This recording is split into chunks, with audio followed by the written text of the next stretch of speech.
ಹಿಂದಿನ ತರಗತಿಯಲ್ಲಿ ನಿಮಗೆ ದೃಷ್ಟಿ ಸವಾಲುಗಳುಳ್ಳ ಮಕ್ಕಳು ಅಂದರೆ ಯಾರು, ಅವ್ರ ಲಕ್ಷಣಗಳೇನು, ಮತ್ತು ಅವರಿಗೆ ಎಂತಹ ಶಿಕ್ಷಣವನ್ನು ಕೊಡಬೇಕು ಅಂತಕ್ಕಂಥದ್ದನ್ನು ನಾನು ನಿಮಗೆ ತಿಳಿಸಿದ್ದೆ. ಇಲ್ಲಿ ಅನೇಕ ಕಾರಣಗಳಿಂದ ಮಕ್ಕಳಲ್ಲಿ ಅನೇಕ ರೀತಿಯ ದೋಷಗಳು ಕಂಡುಬರುತ್ತೆ. ಅದು ಅಂತ ಹೇಳಿದರೆ ದೈಹಿಕ ಸವಾಲುಗಳಿರ್ಬೋದು, ಅಂದರೆ ದೈಹಿಕ ಅಂಗವಿಕಲತೆ ಇರ್ಬೋದು, ಅಥವಾ ವಾಗ್ ದೋಷ ಇರ್ಬೋದು, ದೃಷ್ಟಿ ದೋಷ ಇರ್ಬೋದು. ಅದೇ ಥರ ನಾವು ನೋಡ್ತೇವೆ ಶ್ರವಣ ಒಂದು ಸಾಮರ್ಥ್ಯದ ಸವಾಲುಗಳುಳ್ಳ ಮಕ್ಕಳು ಅಂತಕ್ಕಂಥದ್ದು. ಅಂದರೆ ಅವರ ಒಂದು ಕಿವಿ ಭಾಗಶಃ ಇಲ್ಲ ಪೂರ್ಣ ಕೇಳಿಸ್ಕೊಳ್ಳಿಕ್ಕೆ ಆಗದೆ ಇರ್ತಕ್ಕಂಥ ಒಂದು ಸ್ಥಿತಿ. ಕೆಲವೊಮ್ಮೆ ಇಯರಿಂಗ್ ಏಡ್ಸನ್ನು ಹೆಡ್ಫೋನ್ನ ಬಳಸ್ಕೊಂಡ್ರೂ ಸಹ ಕೇಳಿಸ್ಕೊಳ್ಳಿಕ್ಕೆ ಆಗದೆ ಇರ್ತಕ್ಕಂಥದ್ದು ಅಥವಾ ಕಷ್ಟಪಟ್ಟು ಕೇಳಿಸ್ಕೊಳ್ಳಿಕ್ಕೆ ಸಮರ್ಥರಿರ್ತಕ್ಕಂಥ ಮಕ್ಕಳನ್ನು ನಾವು ಶ್ರವಣ ಸಾಮರ್ಥ್ಯದ ಸವಾಲುಗಳುಳ್ಳ ಮಕ್ಕಳು ಅಂತ ನಾವು ಹೇಳ್ತೀವಿ. ಇಲ್ಲಿ ಇಂತಹ ಒಂದು ದೋಷ ಉಂಟಾಗ್ತಕ್ಕಂಥದ್ದು ಅದು ಕೆಲವರಿಗೆ ಹುಟ್ಟಿನಿಂದಲೇ ಇರ್ಬೋದು, ಕೆಲವರಿಗೆ ಆಕಸ್ಮಿಕವಾಗಿ ಆದಂತಹ ಅನೇಕ ದುರ್ಘಟನೆಗಳಿಂದ ಆಗ್ಬೋದು. ಹಾಗಾಗಿ ಇಲ್ಲಿ ಶ್ರವಣ ಸಾಮರ್ಥ್ಯದ ಕೊರತೆಯನ್ನು ನಾವು ಕಾಣ್ತೀವಿ. ಇಂತಹ ಮಕ್ಕಳನ್ನು ನಾವು ಕಿವುಡರು ಅಂತ ನಾವು ಕರೀತೀವಿ. ಈ ಕಿವುಡುತನ ಅಂತಕ್ಕಂಥದ್ದು ಒಂದು ದೊಡ್ಡ ಸವಾಲು. ಆ ಮಕ್ಕಳಿಗೆ ಪಾಪ ಕಿವಿ ಕೇಳಿಸೋದಿಲ್ಲ, ಕೇಳಿಸದೇ ಇರೋದ್ರಿಂದ ಅವರು ಏನಾದರೂ ನಾವು ಪ್ರಶ್ನೆಯನ್ನು ನಾವು ಪ್ರಶ್ನೆ ಕೇಳಿದ್ರೆ ಸರಿಯಾಗಿ ಉತ್ತರ ಕೊಡಲಿಕ್ಕಾಗೋದಿಲ್ಲ. ಗುಂಪಲ್ಲಿ ಎಲ್ಲ ಮಕ್ಕಳ ಥರ ಅವ್ರು ಇರೋಕ್ಕಾಗಲ್ಲ. ಸಾಮಾನ್ಯ ಮಕ್ಕಳಿಗಿಂತ ವಿಭಿನ್ನವಾಗಿ ಅವರು ವರ್ತಿಸ್ತಕ್ಕಂಥದ್ದನ್ನು ನಾವು ಕಾಣ್ತೇವೆ. ಅಥವಾ ಏನು ಪ್ರಶ್ನೆ ಏನು ಸರ್ ಅಂತ ಕೇಳ್ತಕ್ಕಂಥದ್ದು, ಈ ಥರದ ಒಂದು ಸಮಸ್ಯೆಯನ್ನು ನಾವು ಕಾಣ್ತೇವೆ. ಹಾಗಾಗಿ ಇಲ್ಲಿ ಶ್ರವಣ ಸಾಮರ್ಥ್ಯದ ಒಂದು ಸವಾಲುಗಳ ಮಕ್ಕಳ ಒಂದು ಇದು ಸಹ ಒಂದು ದೊಡ್ಡ ಸಮಸ್ಯೆ ಆಗಿದೆ. ಅದಕ್ಕೆ ನಾವೇನು ಮಾಡಬೇಕಪ್ಪ ಅಂದರೆ ಅಂತಹ ಮಕ್ಕಳನ್ನು ನಾವು ಹಾಗೆ ಬಿಟ್ಟರೆ ಆ ಮಕ್ಕಳು ಕುಟುಂಬಕ್ಕೆ, ಸಮಾಜಕ್ಕೆ, ದೇಶಕ್ಕೆ ಹೊರೆಯಾಗ್ತಾರೆ. ಅವರನ್ನು ಗುರುತಿಸ್ಬಿಟ್ಟು ಅವರಲ್ಲಿನ ಯಾವ ಅಂಗ ಶಾರ್ಪ್ ಆಗಿದೆ, ಚುರುಕಾಗಿದೆ ಅಂತ ನೋಡಿಕೊಂಡು ಆ ಅಂಗಕ್ಕೆ ನಾವು ತರಬೇತಿಯನ್ನು ಕೊಟ್ಟರೆ ಆ ಮಕ್ಕಳು ಸಹ ಚೆನ್ನಾಗಿ ಮುಂದುವರೆದು ಅವ್ರ ಕಾಲಮೇಲೆ ಅವ್ರು ನಿಂತ್ಕೊಂಡು ಅವರು ಆರ್ಥಿಕವಾಗಿ ಸ್ವಾವಲಂಬಿಗಳಾಗಲಿಕ್ಕೆ ಸಾಧ್ಯ ಆಗುತ್ತೆ. ಹಾಗಾಗಿ ಇವತ್ತು ನಾವು ಮಕ್ಕಳ 2 ಕಾನ್ಸೆಪ್ಟ್ಗಳ ಬಗ್ಗೆ ನಾವು ಅಧ್ಯಯನ ಮಾಡೋಣ. ಮೊದಲನೇದು ಶ್ರವಣ ಸಾಮರ್ಥ್ಯದ ಸವಾಲುಗಳುಳ್ಳ ಮಕ್ಕಳು ಅಂತಕ್ಕಂಥದ್ದು, ಇನ್ನೊಂದು ಮಾನಸಿಕ ಸವಾಲುಗಳುಳ್ಳ ಮಕ್ಕಳು. ಇವರ ಲಕ್ಷಣಗಳೇನು, ಇವರಿಗೆ ಎಂತಹ ಶಿಕ್ಷಣವನ್ನು ಕೊಡಬೇಕು, ಅದರಲ್ಲಿ ಶಿಕ್ಷಕರ ಪಾತ್ರ ಏನು ಅನ್ನುವ ವಿಚಾರಗಳ ಬಗ್ಗೆ ನಾವಿವತ್ತು ಚರ್ಚೆ ಮಾಡೋಣ. ಮೊದಲನೇದಾಗಿ ಶ್ರವಣ ಸಾಮರ್ಥ್ಯದ ಸವಾಲುಗಳುಳ್ಳ ಮಕ್ಕಳು ಅಂದರೆ ಯಾರು ಅಂತಕ್ಕಂಥದ್ದು. ಇಲ್ಲಿ 35ರಿಂದ 69 ಡೆಸಿಬಲ್ ಅಂದರೆ ಶ್ರವಣ ಸಾಮರ್ಥ್ಯವನ್ನು ಡೆಸಿಬಲ್ ಇದರಿಂದ ನಾವು ಮಾನದಿಂದ ಅಳಿತೇವೆ.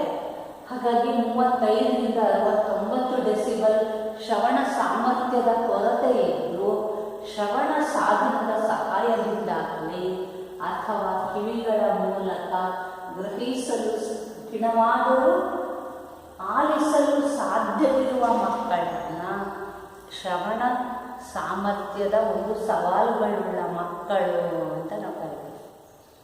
ಇನ್ನು ತುಂಬ ಸರಳವಾಗಿ ಹೇಳೋದಾದರೆ ಇಲ್ಲಿ 70 ಡೆಸಿಬಲ್ಗಿಂತ ಕಡಿಮೆ ಶ್ರವಣ ಸಾಮರ್ಥ್ಯವನ್ನು ಹೊಂದಿದ್ದು ಆ ಮಕ್ಕಳು ಏನನ್ನೇ ಆಗಲಿ ಕೇಳಿಸ್ಕೊಳ್ಳಿಕ್ಕಾಗೋದಿಲ್ಲ. ಶ್ರವಣ ಒಂದು ಉಪಕರಣಗಳಿದ್ರೂ ಸಹ ಕೇಳಿಸ್ಕೊಳ್ಳಿಕ್ಕೆ ಅಪೂರ್ಣರಾಗಿದ್ದು ಅಂತಹ ಒಂದು ಕಷ್ಟಪಡ್ತಕ್ಕಂಥದ್ದು. ಅಂದರೆ ಏನಾದರೂ ಕೇಳಿಸ್ಕೋಬೇಕಾದ್ರೆ ಕಿವಿ ಇನ್ನೂ ಮುಂದೆ ಚಾಚತಕ್ಕಂಥದ್ದು, ಮಾತನಾಡ್ತಕ್ಕಂಥವ್ರು ತುಟಿ ಚಲನೆಯೇ ನೋಡ್ತಕ್ಕಂಥದ್ದು, ಈ ಥರದ ಒಂದು ಸಮಸ್ಯೆಗಳ ಮಕ್ಕಳನ್ನು ನಾವು ಕಿವುಡರು ಅಥವಾ ಶ್ರವಣ ಒಂದು ಸಮಸ್ಯೆಯುಳ್ಳ ಮಕ್ಕಳು ಅಂತ ಕರೀತಾರೆ.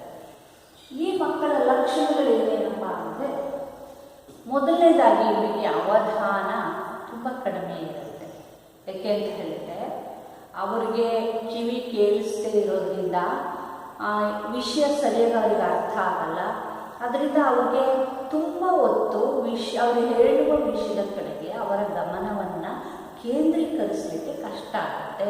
ಹಾಗಾಗಿ ಇವರ ಅವಧಾನ ತುಂಬ ಕಡಿಮೆ ಇರ್ತಕ್ಕಂಥದ್ದನ್ನು ನಾವು ನೋಡ್ತೇವೆ.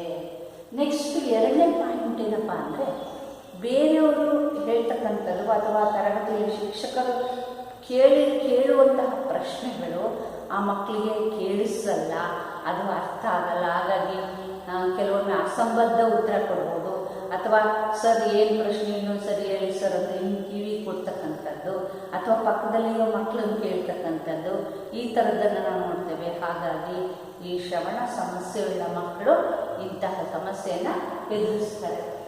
ಇನ್ನು ಏನಾಗುತ್ತಪ್ಪ ಅಂತ ಹೇಳಿದ್ರೆ, ಸೂಚನೆಗಳನ್ನ, ಪ್ರಶ್ನೆಗಳನ್ನು ನಾವೇನಾದರೂ ಸೂಚನೆ ಕೊಟ್ಟರೆ ಮಕ್ಕಳೇ ಇಂಥ ದಿನ ಇಂಥ ಕೆಲಸ ಮಾಡ್ಕೊಂಡು ಬರಬೇಕು, ಹೋಮ್ವರ್ಕ್ ಮಾಡ್ಕೊಂಡು ಬರಬೇಕು, ಈ ಪ್ರಶ್ನೆಗೆ ಉತ್ತರ ಬರೀರಿ ಅಥವಾ ಉತ್ತರ ಹೇಳ್ರಿ ಅಂತ ಕೇಳಿದಾಗ ಅದನ್ನು ಮತ್ತೆ ಮತ್ತೆ ಹೇಳಿ ಪುನರುಚ್ಚರಿಸಿ ಅಂತ ಹೇಳ್ತಕ್ಕಂಥದ್ದನ್ನು ನಾವು ಕೇಳಿದ್ವಿ.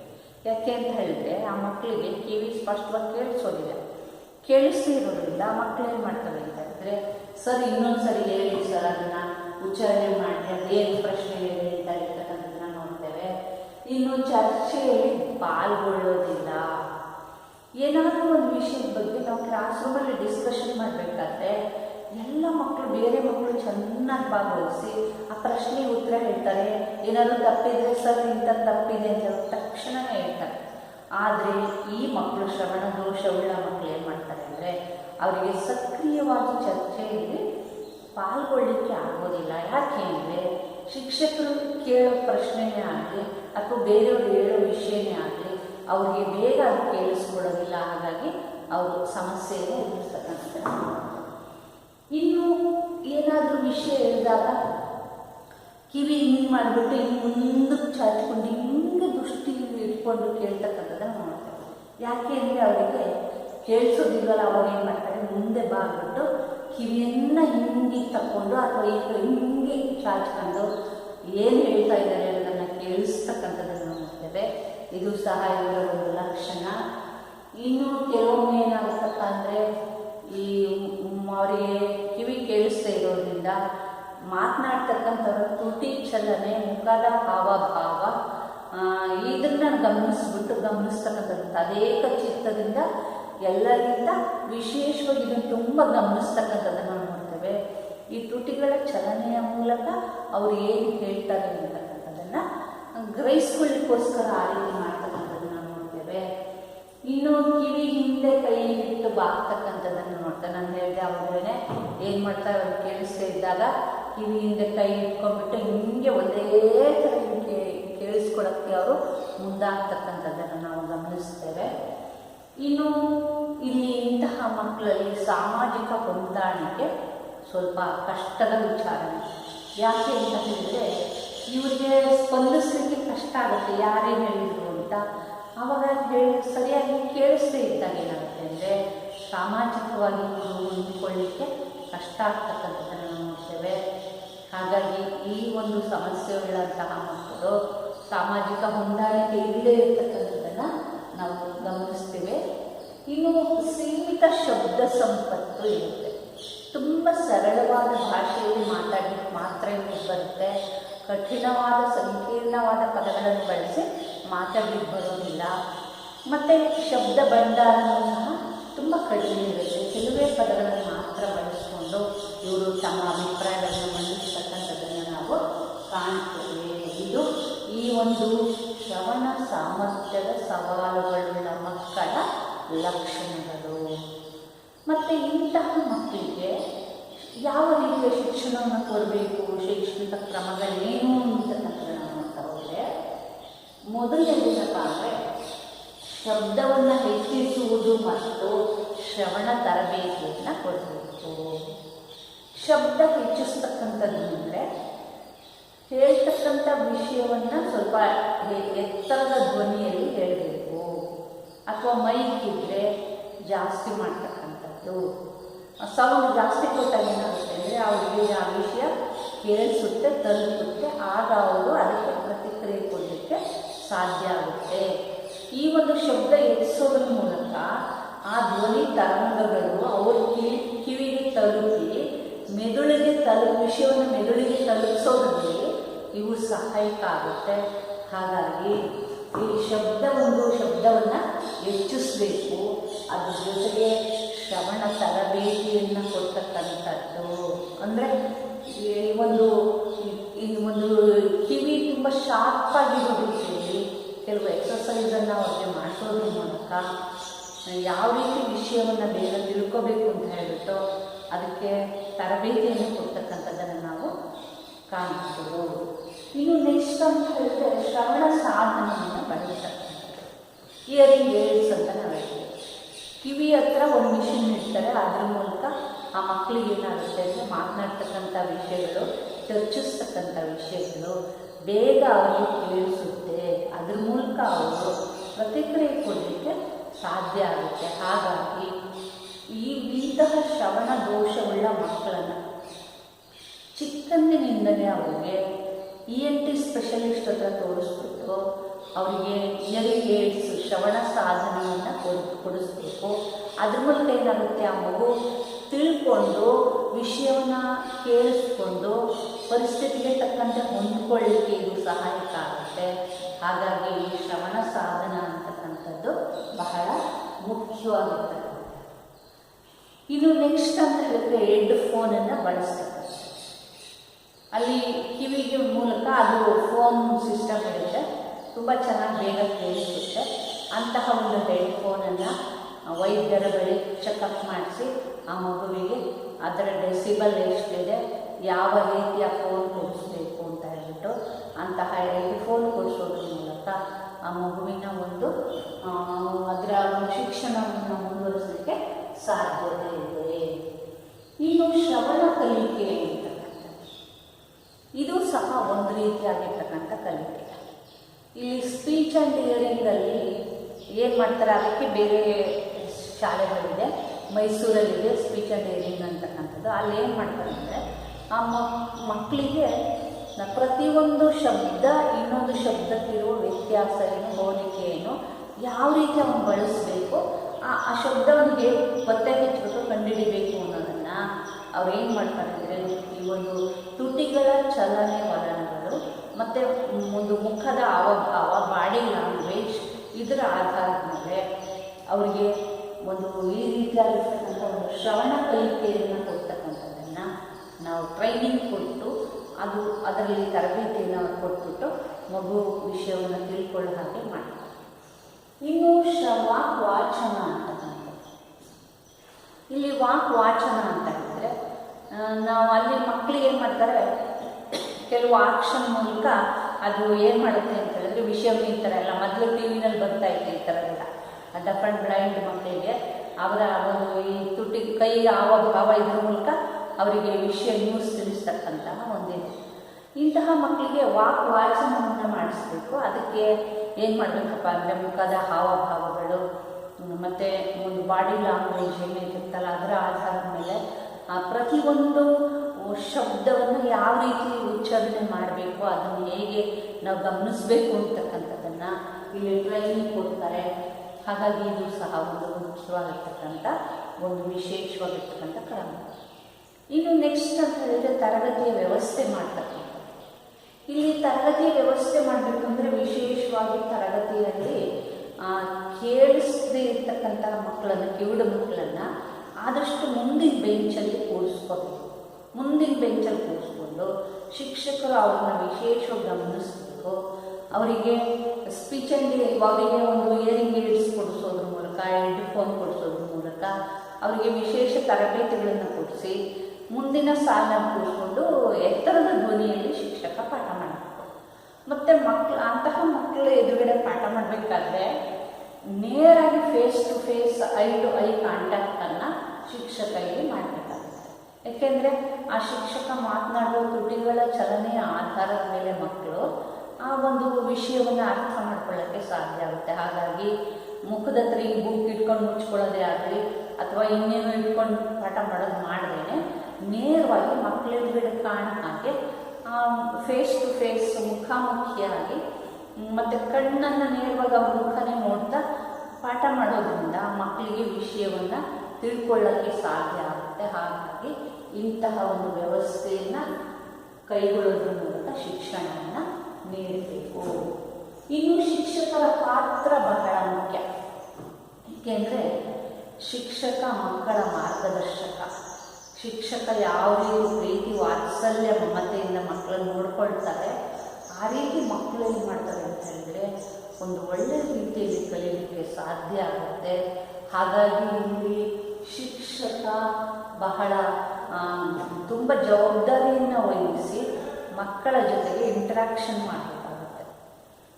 ಇಲ್ಲಿ ಮೊದಲನೇದು ಏನು ಮಾಡಬೇಕಪ್ಪ ಅಂದರೆ ಅಂತರ ಕಡಿಮೆ ಇರಬೇಕು. ಅಂದರೆ ಶಿಕ್ಷಕ ಮತ್ತು ವಿದ್ಯಾರ್ಥಿಗಳ ನಡುವಿನ ಅಂತರ ಭಾಳ ದೂರ ಇರಬಾರ್ದು. ಹತ್ತಿರ ಕೂರಿಸ್ಕೊಂಡು ಮಕ್ಕಳಿಗೆ ಫೇಸ್ ಟು ಫೇಸ್ ಹೇಳ್ತಾ, ಅರ್ಥ ಆಯ್ತಾ ಮಕ್ಕಳೇ, ಹೌದಾ, ಪ್ರಶ್ನೆ ಹೇಳಪ್ಪ, ನೀನೇನು ತಿಳ್ಕೊಂಡು ಹೇಳಪ್ಪ ಅಂತ ಕೇಳೋದ್ರ ಮೂಲಕ ಆ ಮಗು ಚೆನ್ನಾಗಿ ಕಲಿತ್ಕೊಂಡು ಇಂಟ್ರಾಕ್ಷನ್ ಮಾಡಲಿಕ್ಕೆ ಸಾಧ್ಯ ಆಗುತ್ತೆ. ಹಾಗಾಗಿ ಮಕ್ಕಳಿಗೆ ವಿಶೇಷ ಗಮನವನ್ನು ಕೊಡಬೇಕಾಗುತ್ತೆ. ನೆಕ್ಸ್ಟು ನಿಧಾನವಾಗಿ ಮತ್ತು ಸ್ಪಷ್ಟ ಉಚ್ಚಾರಣೆಯನ್ನು ಮಾಡಬೇಕು. ಸಾಮಾನ್ಯ ಮಕ್ಕಳಿಗೆ ಪಾಠ ಮಾಡ್ತಕ್ಕಂಥ ರೀತಿಯಲ್ಲಿ ನಾವು ಫಾಸ್ಟಾಗಿ ಮಕ್ಕಳಿಗೆ ಪಾಠ ಮಾಡಬಾರ್ದು. ಇಂಥ ಮಕ್ಕಳಿಗೆ ನಿಧಾನವಾಗಿ ಪಾಠ ಮಾಡ್ತಾ ಹೋಗಬೇಕು. 1 by 1 ವಿಷಯಗಳನ್ನು ಹೇಳ್ತಾ, ಲೆಕ್ಕಗಳನ್ನು ಮಾಡಿಸ್ತಾ ಹೇಳ್ತಾ, ಮತ್ತು ಉಚ್ಚಾರಣೆ ಸ್ಪಷ್ಟವಾಗಿ ಇರಬೇಕು. ಅವ್ರಿಗೆ ನಾನು ಏನು ಪಾಠ ಮಾಡ್ತಾ ಇದ್ದೀನಿ ನಿಮ್ಮ ಮಕ್ಕಳೇ, ಇವತ್ತು ಏನು ಹೇಳ್ತಾ ಇದ್ದೀನಿ ಅನ್ನೋದನ್ನು ಪುನರಾವರ್ತನೆ ಮಾಡ್ತಾ ಹೋಗ್ಬೋದು. ಬರೀ ನಿಧಾನ ಹೇಳೋದ್ರ ಜೊತೆಗೆ, ಸ್ಪಷ್ಟವಾಗಿ ಹೇಳೋದ್ರ ಜೊತೆಗೆ ಆ ಮಕ್ಕಳಿಗೆ ವಿಷಯವನ್ನು ಆಗಾಗ್ಗೆ ಪುನರಾವರ್ತನೆ ಮಾಡೋದ್ರಿಂದ ಅವರಿಗೆ ವಿಷಯ ಬೇಗ ಅರ್ಥ ಆಗುತ್ತೆ. ಇಂತಹ ಒಂದು ವಿಧಾನವನ್ನು ಶಿಕ್ಷಕ ಅದನ್ನು ಅನುಸರಿಸಬೇಕು. ಇನ್ನು ನೆಕ್ಸ್ಟ್ ಅಂತ ಹೇಳಿದ್ರೆ ಮುಖಾಮುಖಿಯಾಗಿ ನೋಡಿಕೊಂಡು ಪಾಠ ಮಾಡಬೇಕು. ಯಾಕೆ ಅಂತ ಹೇಳಿದ್ರೆ ಯಾವಾಗಲೂ ಸಹ ಕಲಿಸುವವರು ಕಲಿಯುವ ಮಕ್ಕಳನ್ನು ಫೇಸ್ ಟು ಫೇಸ್ ಕಾಂಟ್ಯಾಕ್ಟ್ ಇಟ್ಕೋಬೇಕು. ಅದಕ್ಕೆ ಹೇಳ್ತಾರೆ know John before you teach him ಅಂತ. ಕಲಿಸುವ ಮುನ್ನ ಕಲಿಯುವವರ ಮನಸ್ಸನ್ನು ತಿಳಿಯತಕ್ಕಂಥದ್ದು.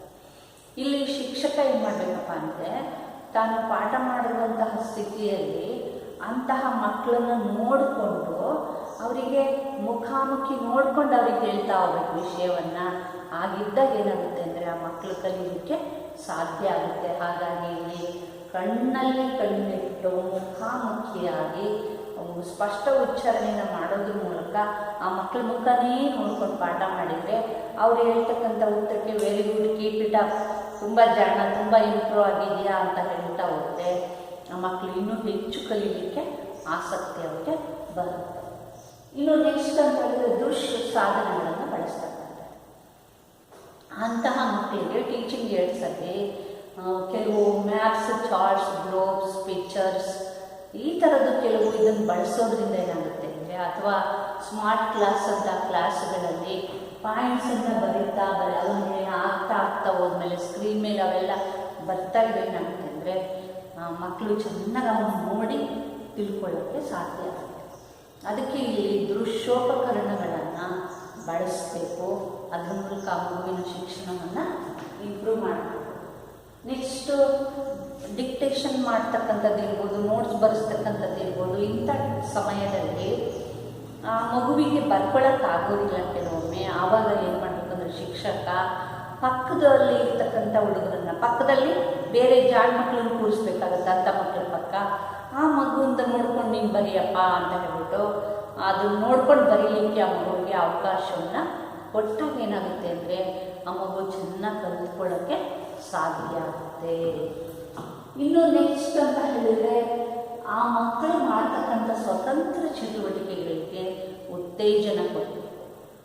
ಈಗ ಒಂದು ಮಗು ಏನೋ ಒಂದು ಕವನ ಬರ್ಕೊಂಬಂತು, ಒಂದು ಚಿತ್ರ ಬರ್ಕೊಂಬಂತು, ಒಂದು ಲೆಕ್ಕ ಮಾಡ್ಕೊಂಬಂತು, ಒಂದು ಕಾಪಿ ರೈಟಿಂಗ್ ಮಾಡ್ಕೊಂಬಂತು, ಒಂದು ಮಗ್ಗಿ ಬರ್ಕೊಂಬಂತು, ಇನ್ನೇನೋ ಬರ್ಕೊಂಬಂದಾಗ ಆ ಮಗುವನ್ನು ನಾವು ಉತ್ತೇಜಿಸಬೇಕು. Very good, keep it up, ತುಂಬ ಚೆನ್ನಾಗಿ ಬರ್ತಿದ್ಯಾ ನೀನು, ಜಾಣ, ನೀನು ಚೆನ್ನಾಗಿ ಬರೀ, ಇನ್ನೂ ಇಂಪ್ರೂವ್ ಆಗು ಅಂತ ಹೇಳ್ಬಿಟ್ಟು ಬೆನ್ನು ತಟ್ಟಬೇಕೇ ಹೊರತು ಅವರ ಒಂದು ಆಸಕ್ತಿಯನ್ನು ಕುದುರಿಸಬಾರ್ದು. ಇದು ತುಂಬ ಮಕ್ಕಳಲ್ಲಿ ಒಂದು ಕೀಳಿರಿಮೆಗೆ ಅವಕಾಶ ಮಾಡಿಕೊಡುತ್ತೆ. ಹಾಗಾಗಿ ಆ ಮಕ್ಕಳಲ್ಲಿ ಇರ್ತಕ್ಕಂಥ ಪ್ರತಿಭೆಯನ್ನು ಪ್ರೋತ್ಸಾಹಿಸಿಬಿಟ್ಟು ಸದಾ ಮಕ್ಕಳು ಕಲಿಯೋ ರೀತಿಯಲ್ಲಿ ಅವರಿಗೆ ಶಿಕ್ಷಕ ಒಂದು ಉತ್ತೇಜನವನ್ನು ಕೊಟ್ಟಾಗ ಆ ಮಕ್ಕಳಿಗೆ ಇನ್ನೂ ಕಲಿಬೇಕು ಅಂತಕ್ಕಂಥ ದಾಹ, ಪ್ರೋತ್ಸಾಹ ಬರುತ್ತೆ. ಹಾಗಾಗಿ ಶಿಕ್ಷಕನ ಪಾತ್ರ ಬಹಳ ಮುಖ್ಯ ಆಗುತ್ತೆ. ಶಿಕ್ಷಕ ಇಲ್ಲಿ ಪ್ರೇರಕ ಶಕ್ತಿಯಾಗಿ ತಾನು ಕೆಲಸವನ್ನು ಮಾಡಬೇಕಾಗುತ್ತೆ. ಅಥವಾ ಆ ಮಕ್ಕಳು ಮಾಡಲು ತಪ್ಪನ್ನು ಗುರುತಿಸ್ಬಿಟ್ಟೆ ಏಕೆಪ್ಪ ನೀನು ಕೂತ್ಕೋ ಅಂತ ಬೈಯೋಲ್ಲ. ಆ ಮಕ್ಕಳಿಗೆ ಅನ್ವರ್ಥ ನಾಮಗಳಿಂದ ಕರೀಬಾರ್ದು. ನೀ ತುಂಬ ಚೆನ್ನಾಗಿ ಚಿತ್ರ ಬರೀತೀಯಾ, ಡಯಾಗ್ರಾಮ್ ಬರೀತೀಯಾ, ನೀ ಬರೀಯಪ್ಪ ಅಂತ ಹೇಳ್ಬಿಟ್ಟು ಪ್ರೋತ್ಸಾಹಿಸಬೇಕು. ಆ ರೀತಿ ಇರ್ತಕ್ಕಂಥ ಮಕ್ಕಳನ್ನ ಏನು ಮಾಡಬೇಕಪ್ಪ ಅಂತ ಹೇಳಿದ್ರೆ ಕ್ರೀಡೆಯಲ್ಲಿ, ಸಾಂಸ್ಕೃತಿಕ ಚಟುವಟಿಕೆಗಳಲ್ಲಿ ತೊಡಗಿಸ್ಬೇಕು. ಏಕೆ ಅಂತ ಹೇಳಿದ್ರೆ ಕೆಲವೊಮ್ಮೆ ಅಂತಹ ಮಕ್ಕಳು ತುಂಬ ಚೆನ್ನಾಗಿ ಸಂಗೀತ ಹಾಡ್ತಾರೆ ಅಥವಾ ಕೆಲವು ಆಕ್ಟಿವಿಟೀಸಲ್ಲಿ ಭಾಗವಹಿಸ್ತಾರೆ. ಅಂತಹ ಮಕ್ಕಳನ್ನು ಕ್ರೀಡೆ, ಸಾಂಸ್ಕೃತಿಕ ಚಟುವಟಿಕೆಗಳಲ್ಲೂ ಸಹ ಭಾಗವಹಿಸಂಗೆ ಮಾಡಿಬಿಟ್ಟು ಅವರು ಸಂಪೂರ್ಣ ಯಶಸ್ಸನ್ನು ಕಾಣೋ ರೀತಿಯಲ್ಲಿ, ಸಾಧಿಸೋ ರೀತಿಯಲ್ಲಿ ಮಾಡಿದಾಗ ಏನಾಗುತ್ತೆ ಅಂದರೆ ಒಂದು ಒಳ್ಳೆಯ ರೀತಿಯ ಕೆಲಸವನ್ನು ಮಾಡಲಿಕ್ಕೆ, ಆ ಮಗು ತಾನು ಶಿಕ್ಷಣದಲ್ಲಿ ಪ್ರಗತಿಯನ್ನು ಕಂಡುಕೊಳ್ಳಲಿಕ್ಕೆ, ಸ್ವಾವಲಂಬಿಯಾಗಿ ಬದುಕಲಿಕ್ಕೆ, ಆತ್ಮವಿಶ್ವಾಸವನ್ನು ಬೆಳೆಸ್ಕೊಳ್ಳಲಿಕ್ಕೆ ಇದು ತುಂಬ ಸಹಾಯಕ ಆಗುತ್ತೆ. ಇನ್ನು ನೆಕ್ಸ್ಟ್ ಕಾನ್ಸೆಪ್ಟ್ ಅಂತ ಹೇಳಿದರೆ ಇಲ್ಲಿ ಮಾನಸಿಕ ಸವಾಲುಗಳುಳ್ಳ ಮಕ್ಕಳು ಅಂದರೆ ಅವರ ಬುದ್ಧಿಶಕ್ತಿ ಕಡಿಮೆ ಇದ್ದು ಓದು ಬರಹ ಲೆಕ್ಕಗಳನ್ನು ಬೇರೆ ಮಕ್ಕಳ ಥರ ಮಾಡಲಿಕ್ಕಾಗೋದಿಲ್ಲ. ಬೇರೆ ಮಕ್ಕಳ ಥರ ಅವರು ಕಲಿಕೆ ಹಿಂದುಳಿತಕ್ಕಂಥ ನೋಡ್ತೇವೆ. ಹಾಗಾಗಿ ಈ ಒಂದು ಮಾನಸಿಕ ಸವಾಲುಗಳುಳ್ಳ ಮಕ್ಕಳು ಇವುದು ಒಂದು ದೊಡ್ಡ ಸಮಸ್ಯೆನೇ. ಮೊದಲೆಲ್ಲ ಈ ಸಮಸ್ಯೆನ ಅಷ್ಟು ಪರಿಗಣಿಸ್ತಿರಲಿಲ್ಲ. ಆದರೆ ಇತ್ತೀಚಿನ ದಿನಗಳಲ್ಲಿ ಪ್ರತಿಯೊಂದು ಮಗುವಿನ ಸಮಸ್ಯೆಯನ್ನು ಪರಿಗಣಿಸಿ ಆ ಮಗುವಿಗೆ ಶಿಕ್ಷಣ ಕೊಡಬೇಕು ಅನ್ನುವ ದೃಷ್ಟಿಯಿಂದ ಈ ಮಾನಸಿಕ ಸವಾಲುಗಳುಳ್ಳ ಮಕ್ಕಳಿಗೆ ಒಂದು ವಿಶೇಷ ತರಬೇತಿಗಳನ್ನು ಕೊಡೋದ್ರ ಮೂಲಕ ಅವರನ್ನು ಸಹ ಸ್ವಾವಲಂಬಿಯಾಗಿ ಬದುಕೋ ರೀತಿಯಲ್ಲಿ ಮಾಡ್ತಕ್ಕಂಥದ್ದನ್ನು ನಾವು. ಹಾಗಾದರೆ ಮಾನಸಿಕ ಸವಾಲುಗಳುಳ್ಳ ಮಕ್ಕಳು ಯಾರು ಅಂತ ಹೇಳಿದ್ರೆ ಬೌದ್ಧಿಕ ಕಾರ್ಯನಿರ್ವಹಣೆಯಲ್ಲಿ, ಬೌದ್ಧಿಕ ಅಂದರೆ ಬುದ್ಧಿಶಕ್ತಿಯನ್ನು ಆಧರಿಸಿ ಮಾಡ್ತಕ್ಕಂಥ ಕೆಲಸಗಳಲ್ಲಿ, ಅಂತಹ ಕಾರ್ಯನಿರ್ವಹಣೆಯಲ್ಲಿ ಸಾಧಾರಣ ಮಟ್ಟಕ್ಕಿಂತ ಕೆಳಗಡೆ ಇರ್ತಕ್ಕಂಥ ಮಕ್ಕಳು, ಅವರ IQ ತುಂಬ ಕಡಿಮೆ ಇರುತ್ತೆ. ಅಂತಹ ಮಕ್ಕಳನ್ನು ನಾವು ಒಂದು ಮಾನಸಿಕ ಸವಾಲುಗಳುಳ್ಳ ಮಕ್ಕಳು ಅಂತ ನಾವು ಕರಿತೀವಿ. ಇವರ IQ ಸಾಮಾನ್ಯ ಸರಾಸರಿ ಬುದ್ಧಿಶಕ್ತಿಗಿಂತ ತುಂಬ ಕಡಿಮೆ ಇರುತ್ತೆ. ಅಂತಹ ಕಡಿಮೆ ಬುದ್ಧಿಶಕ್ತಿಯುಳ್ಳಂತಹ ಮಕ್ಕಳು ಇವರು ಸ್ವತಂತ್ರವಾಗಿ ಏನನ್ನೂ ನಿರ್ವಹಿಸಲಿಕ್ಕಾಗೋದಿಲ್ಲ. ಇವರ ಅವಧಾನವೂ ಕಡಿಮೆ, ಆಸಕ್ತಿಯೂ ಕಡಿಮೆ, ಪ್ರೇರಣೆಯೂ ಕಡಿಮೆ. ಹಾಗಾಗಿ ಇಂತಹ ಮಕ್ಕಳು ಈ ದೇಶಕ್ಕೆ ಒಂದು ದೊಡ್ಡ ಸವಾಲು. ಅಂತಹ ಮಕ್ಕಳಿಗೆ ನಾವು ಶಿಕ್ಷಣವನ್ನು ಕೊಡಬೇಕು. ಇದು ನಮ್ಮ ಮುಂದೆ ಇರ್ತಕ್ಕಂಥ ಒಂದು ಪ್ರಶ್ನೆ.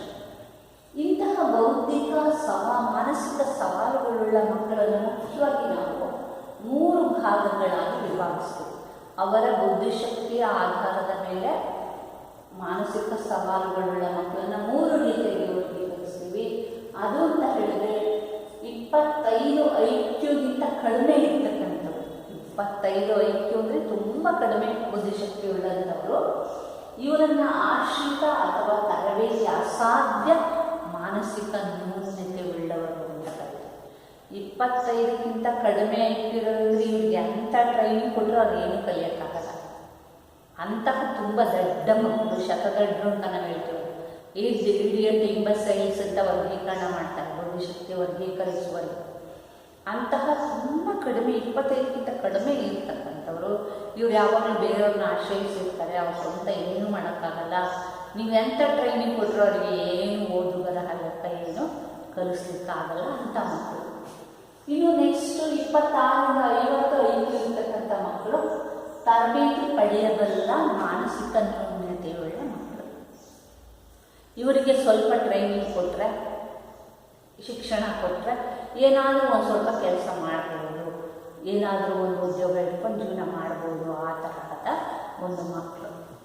ಇನ್ನು 3ನೇದು 51ರಿಂದ 75 IQ ಇರ್ತಕ್ಕಂಥ ಮಕ್ಕಳು ಶಿಕ್ಷಣಾರ್ಹ ಮಾನಸಿಕ ನ್ಯೂನತೆಯುಳ್ಳ ಮಕ್ಕಳು.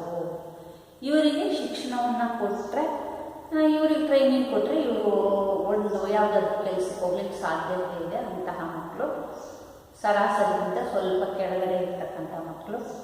ಹಾಗಾಗಿ ಈ ಮಕ್ಕಳ ವರ್ಗೀಕರಣವನ್ನು ನಾವು ಈ ರೀತಿ ವರ್ಗೀಕರಿಸ್ತೀವಿ. ಇನ್ನು ಇವ್ರ ಲಕ್ಷಣಗಳನ್ನು ನೋಡ್ತಾ ಹೋದರೆ ಇಲ್ಲಿ ಫಸ್ಟ್ ಒನ್ ಏನಪ್ಪ ಅಂದರೆ ಇವರ IQ ಕಡಿಮೆ ಇರೋದ್ರಿಂದ ನಿಧಾನವಾಗಿ ಕಲಿಯತಕ್ಕಂತಹ ಒಂದು ಸಾಮರ್ಥ್ಯ ಇರ್ತಕ್ಕಂಥದ್ದನ್ನು ನಾವು ನೋಡ್ತೇವೆ. ನಿಧಾನ ಕಲಿಕೆ ಅಂದರೆ ಎಲ್ಲ ಮಕ್ಕಳ ಥರ ಪಾಠ ಮಾಡಬೇಕಾದ್ರೆ ಇವರು ಬೇಗ ಕಲಿಯೋದಿಲ್ಲ, ಅವರಿಗೆ ತುಂಬ ಟೈಮ್ ಬೇಕು, ಬೇಗ ಹೇಳಿದವ್ರ ತಲೆ ಹೋಗೋದಿಲ್ಲ. ಇಂತಹ ಮಕ್ಕಳಲ್ಲಿ ನಿಧಾನವಾಗಿ ಕಲಿಯತಕ್ಕಂತಹ ಒಂದು ಸಾಮರ್ಥ್ಯ ಇರ್ತಕ್ಕಂಥದ್ದನ್ನು ನಾವು ನೋಡ್ತೇವೆ. ಇನ್ನು ಇವರ ಒಂದು ನೆನಪಿನ ಸಾಮರ್ಥ್ಯವೂ ಸಹ ಕಡಿಮೆ, ಸ್ಮೃತಿ ಶಕ್ತಿ ಕಡಿಮೆ ಇರುತ್ತೆ. ಹೆಚ್ಚು ಕಾಲ ಏನಾದರೂ ವಿಷಯಗಳನ್ನು ನೆನಪಲ್ಲಿಟ್ಕೊಳ್ಳೋಕ್ಕಾಗಲ್ಲ, ಯಾಕೆಂದರೆ ಸ್ಮೃತಿ ಶಕ್ತಿಗೆ ಸಂಬಂಧಿಸಿದಂಥ ನರಗ್ರಾಹಿಗಳು ಸರಿಯಾಗಿ ಕೆಲಸ ಮಾಡಲ್ಲ. ಹಾಗಾಗಿ ಇವರ ಮೆಮೊರಿ ಪವರು ಸಹ ಕಡಿಮೆ ಇರುತ್ತೆ. ಇನ್ನು ಭಾಷಾ ಸಾಮರ್ಥ್ಯವೂ ಸಹ ಅಷ್ಟೇ. ಇಂತಹ ಮಕ್ಕಳ ಭಾಷಾ ಸಾಮರ್ಥ್ಯವೂ ಸಹ ಕಡಿಮೆ ಇರುತ್ತೆ. ತುಂಬ ಸೀಮಿತ ಮಟ್ಟದ ಒಂದು ಭಾಷಾ ಒಂದು ವಿಷಯಗಳು ಮಾತ್ರ, ಕೆಲವೇ ಪದಗಳು ಮಾತ್ರ ಇವರು ಬಳಸಲಿಕ್ಕೆ ಸಾಧ್ಯ ಆಗುತ್ತೆ. ಸರಳವಾದ ಭಾಷೆಯನ್ನು ಮಾತಾಡ್ತಾರೆ. ಸಂಕೀರ್ಣ ಪದಗಳನ್ನು ವಾಕ್ಯಗಳನ್ನು ಮಾಡಲಿಕ್ಕೆ ಇವರಿಗೆ ಆಗೋದಿಲ್ಲ. ಇಂತಹ ಮಕ್ಕಳು ಭಾಷೆಯಲ್ಲಿ ಕಲಿಕೆಯಲ್ಲಿ ಹಿಂದುಳಿದಿರ್ತಕ್ಕಂಥ ನಾವು ನೋಡ್ತೇವೆ. ಇನ್ನು ಇವರ ಅವಧಾನ ತುಂಬ ಕಡಿಮೆ. ಅವಧಾನ ಅಂದರೆ ಯಾವುದೇ ವಿಷಯವನ್ನು ಕಲಿಬೇಕಾದ್ರೆ ಹೆಚ್ಚು ಕಾಲ ಅವರ ಗಮನವನ್ನು, ಅವರ ಒಂದು ಬುದ್ಧಿಶಕ್ತಿಯನ್ನು ಕೇಂದ್ರೀಕರಿಸ್ತಕ್ಕಂಥದ್ದನ್ನು ನಾವು ಅಟೆನ್ಷನ್ ಅಂತ ಕರಿತೀವಿ. ಈ ಹೆಚ್ಚು ಕಾಲ ಅವರು ತಮ್ಮ ಗಮನವನ್ನು ಒಂದೇ ವಿಷಯದ ಕಡೆಗೆ ಅಥವಾ ಕಲಿಯುವ ವಿಷಯದ ಕಡೆಗೆ ಹೆಚ್ಚು ಕಾಲ ಕೇಂದ್ರೀಕರಿಸ್ಲಿಕ್ಕಾಗಲ್ಲ. ಏಕೆಂದರೆ ಅವರಿಗೆ ಅಂಥ ಕೆಪಾಸಿಟಿ ಇರಲ್ಲ. ಸ್ವಲ್ಪ ವಿಷಯ ಮಾತ್ರ ಕುತ್ಕೊಂಡು ವಿಷಯ ಕೇಳ್ಕೊಂತಾರೆ, ಮತ್ತಲ್ಲಿ ಅವ್ರ ಗಮನ ಇನ್ಯಾವುದೋ ವಿಷಯದ ಕಡೆಗೆ ಇರುತ್ತೆ. ಇಂತಹ ಮಾನಸಿಕ ನ್ಯೂನತೆ ಉಳ್ಳಂತಹ ಮಕ್ಕಳಲ್ಲಿ ಅವಧಾನ ಕಡಿಮೆ ಇರುತ್ತೆ. ಇನ್ನು ಸಾಮಾಜಿಕ ಆಸಕ್ತಿಯೂ ಸಹ ಕಡಿಮೆ. ಏಕೆ ಅಂತ ಹೇಳಿದ್ರೆ ಇವ್ರ ಬುದ್ಧಿಶಕ್ತಿ ಕಡಿಮೆ ಇರೋದ್ರಿಂದ ಇವರು ಎಲ್ಲರ ಜೊತೆ ಬೆರೆಯಕ್ಕೆ ಹೋಗಲ್ಲ. ಎಲ್ಲರ ಜೊತೆ ಬೆರಿಬೇಕಂತ ಹೇಳಿದ್ರೆ, ಸಮಾಯೋಜನೆ ಮಾಡ್ಕೋಬೇಕು ಅಂತ ಹೇಳಿದ್ರೆ ಎಲ್ಲರ ಜೊತೆ ಗಲಗಲ ಮಾತಾಡಬೇಕು, ಅವ್ರು ಕೇಳಿದ ಪ್ರಶ್ನೆ ಪ್ರತಿಕ್ರಿಯಿಸಬೇಕು. ಈ ಥರ ಇದ್ದಾಗ ಮಾತ್ರ ಸಾಮಾಜಿಕ ಹೊಂದಾಣಿಕೆ ಮಾಡ್ಕೋಬೋದು. ಇಂತಹ ಮಕ್ಕಳಿಗೆ ಸಾಮಾಜಿಕ ಹೊಂದಾಣಿಕೆ ಮಾಡಿಕೊಳ್ಳೋಕ್ಕೆ ಬರಲ್ಲ. ಏಕೆಂದರೆ ಇವರು ಎಲ್ಲರ ಜೊತೆ ಬೆರೆಯೋಕ್ಕಾಗಲ್ಲ. ಈ ಮಕ್ಕಳಿಗೆ ದೈಹಿಕವಾಗಿ ಮಾನಸಿಕವಾಗಿ ನ್ಯೂನತೆಯನ್ನು ಹೊಂದಿರ್ತಾರೆ. ಇವರ IQ ತುಂಬ ಕಡಿಮೆ ಇರುತ್ತೆ. ಹಾಗಾಗಿ ಸಾಮಾಜಿಕ ಆಸಕ್ತಿ ತುಂಬ ಕಡಿಮೆ. ಇನ್ನು ಕನಿಷ್ಠ ಮಟ್ಟದ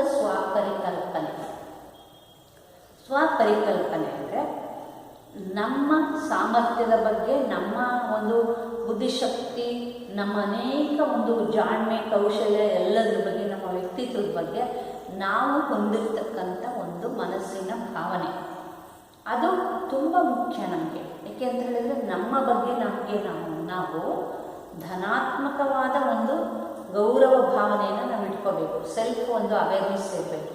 ಸ್ವಪರಿಕಲ್ಪನೆ, ಸ್ವಯಂ ಅರಿವು ಬಹಳ ಮುಖ್ಯ ಆಗುತ್ತೆ. ಅದು ಇಲ್ಲ ಅಂತ ಹೇಳಿದರೆ ನಾವು ನಮ್ಮ ವ್ಯಕ್ತಿತ್ವವನ್ನು ರೂಢಿಸ್ಕೊಳ್ಳಿಕ್ಕೆ ಸಾಧ್ಯ ಆಗೋದಿಲ್ಲ. ಹಾಗಾಗಿ ಇಂತಹ ಮಾನಸಿಕ ನ್ಯೂನತೆಯುಳ್ಳಂತಹ ಮಕ್ಕಳಿಗೆ ಕನಿಷ್ಠ ಮಟ್ಟದ ಸ್ವಪರಿಕಲ್ಪನೆ ಇರ್ತಕ್ಕಂಥದ್ದನ್ನು ನಾವು ಕಾಣ್ತೇವೆ. ಇನ್ನು ಅಮೂರ್ತ ಆಲೋಚನಾ ಸಾಮರ್ಥ್ಯ ಕಡಿಮೆ ಇರುತ್ತೆ ಇವರಲ್ಲಿ. ಮೂರ್ತ ಅಂದರೆ ಗೊತ್ತಿರುವ ವಿಷಯಗಳು, ವಸ್ತುಗಳ ಬಗ್ಗೆ ಅವರಿಗೆ ಸ್ವಲ್ಪ ಮಟ್ಟಿಗೆ ಇದಾಗುತ್ತೆ, ಅಷ್ಟೇ ತಿಳ್ಕೊಂಡಿರ್ತಾರೆ. ಮೂರ್ತ ವಿಷಯಗಳ ಬಗ್ಗೆನೇ ಅವರಿಗಷ್ಟು ಗೊತ್ತಿಲ್ಲ. ಅಂದರೆ ಇನ್ನು ಅಮೂರ್ತ ವಿಷಯಗಳು ಅಂದರೆ ಅಬ್ಸ್ಟ್ರಾಕ್ಟ್ ಒಂದು ಥಿಂಗ್ಸ್ ಅಥವಾ ಮೆಟೀರಿಯಲ್ಸ್, ಮ್ಯಾಟರ್ಸ್ ಅಂತ ನಾವು ಹೇಳ್ತೀವಿ.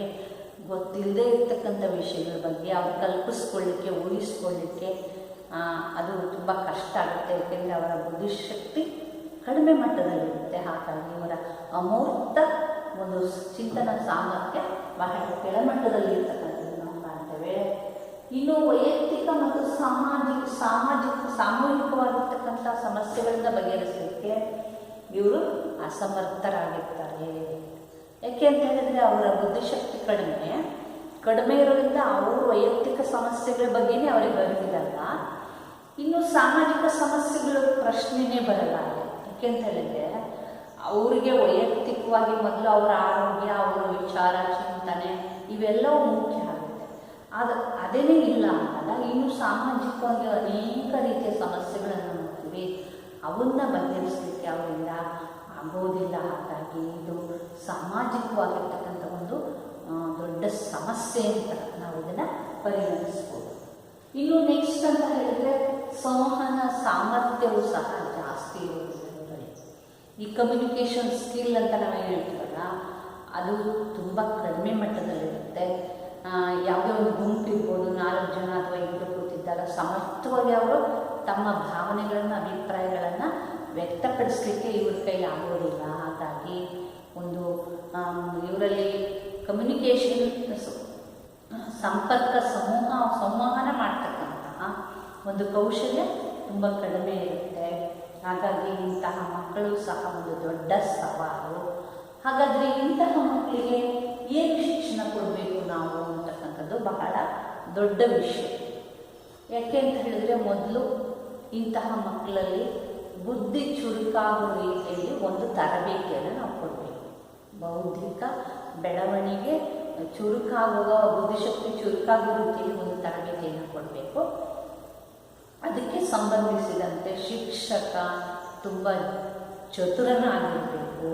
ಯಾಕೆಂತ ಹೇಳಿದ್ರೆ, ಇಂತಹ ಮಕ್ಕಳಿಗೆ ಪಾಠ ಮಾಡ್ತಕ್ಕಂಥ ಶಿಕ್ಷಕ ಬಹಳ ತಾಳ್ಮೆಯಿಂದ ಇರಬೇಕು.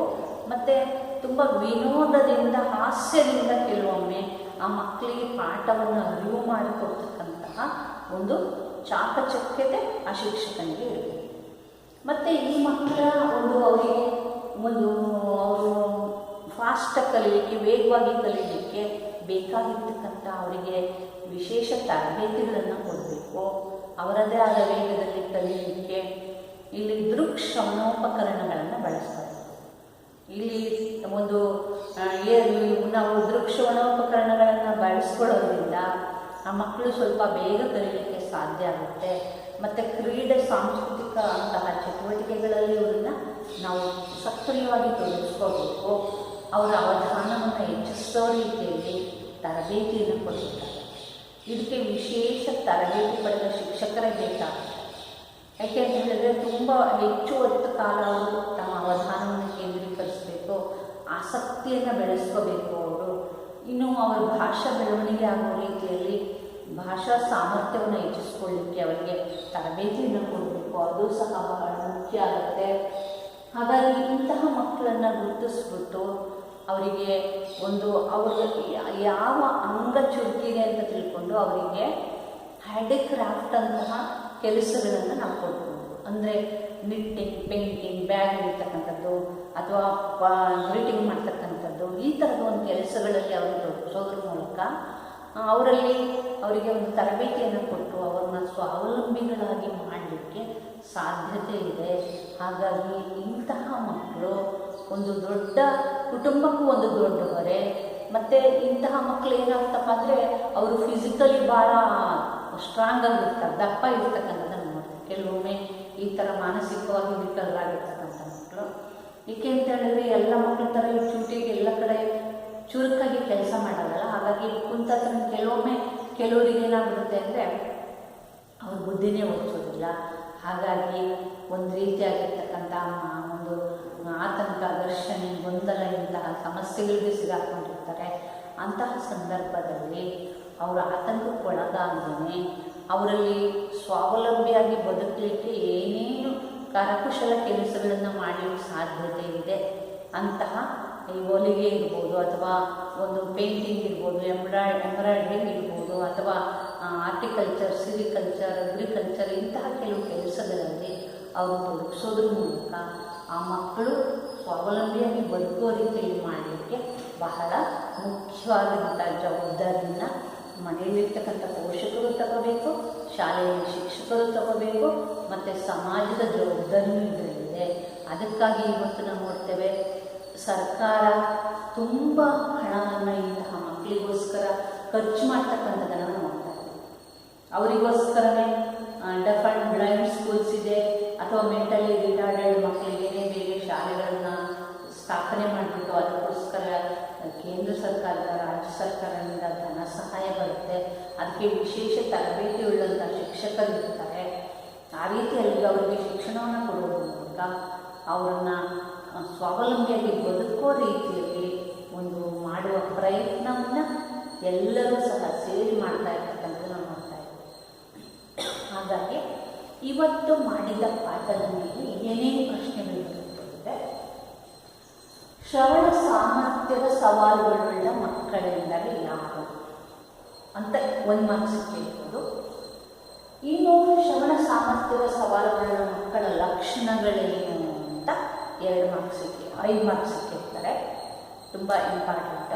ನಾನು ಹಿಂದೆನೇ ಹೇಳಿದ್ದೀನಿ, ಈ ಥರದ ಒಂದು ಪ್ರಶ್ನೆ ಇದ್ದೇ ಇರುತ್ತೆ. ಲಕ್ಷಣಗಳನ್ನು ಕುರಿತಂತೆ ಒಂದು ಪ್ರಶ್ನೆ. ಇನ್ನು ಅವರ ಶೈಕ್ಷಣಿಕ ಕ್ರಮಗಳನ್ನು ಅವರು ತಿಳಿಸಿ ಅಂತ ಕೇಳ್ಬೋದು.